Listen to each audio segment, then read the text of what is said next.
years ago in France, there lived a prince whose arrogance and... With lighting design, it's all about telling a story.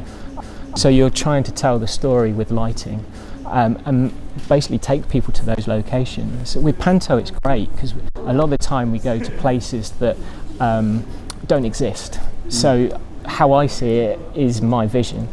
When we're lighting traditional plays, which is maybe, say, if it's set in Spain and it's midday, everyone knows it's going to be bright and sunny.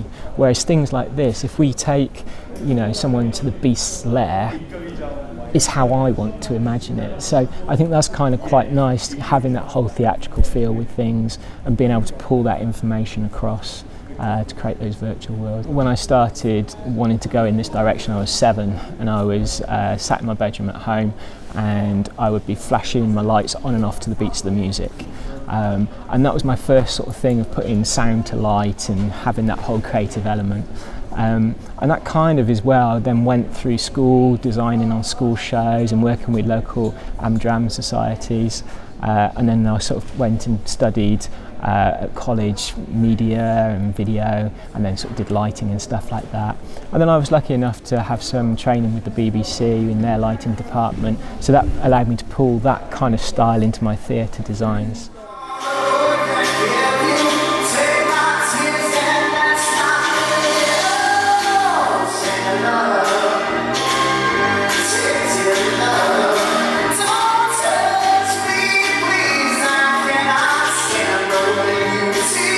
I kind of like to take the audience on a journey, so I like to take it on a transition. So often I see my eyes as a camera shot tracking across, so I like the lighting to do the same thing. When you're doing lighting design, you're trying to draw the audience's attention to what you want them to look at. Often some of my friends that don't work in the industry sort of say, oh, when are you going to get a proper job?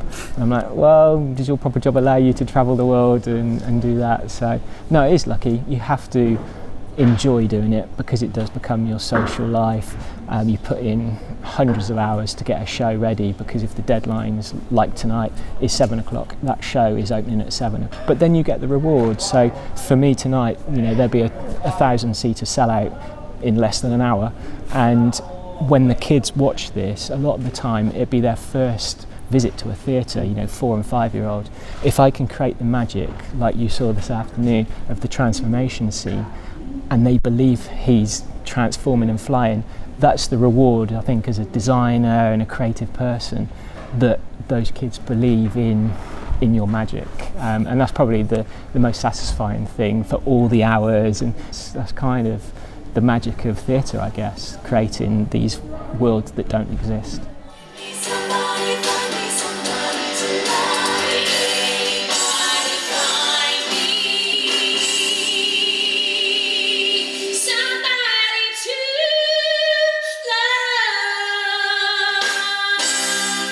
I've never been a person that wanted just to sit behind a lighting desk and press go for a show.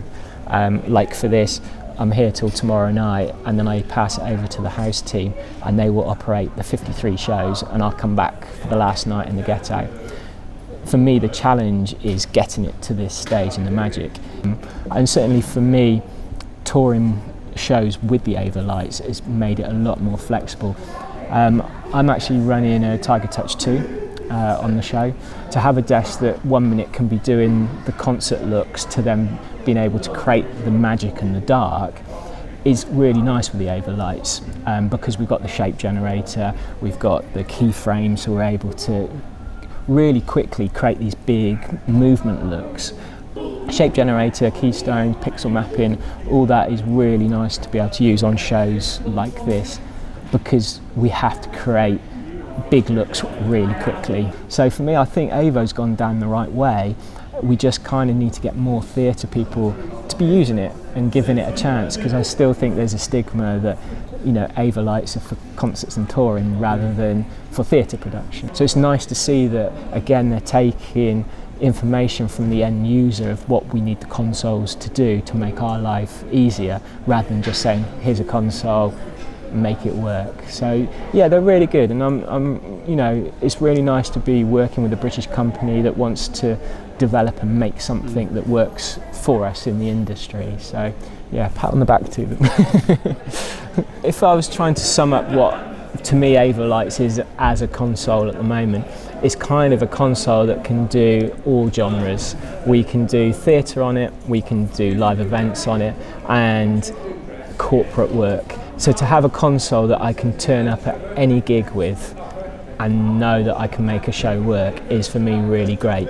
To be able to just turn up with my flight case, with my console at any venue, at any time in any space and go, what show are you doing today? Oh, we're doing a concert, fine, I can go. Next day, take my console, oh, it's a theatre one, it's fine. So I think that for me is probably what's summing up Avolites at the moment, is the flexibility, British, and probably cool. I think they're quite a cool company, so there you go.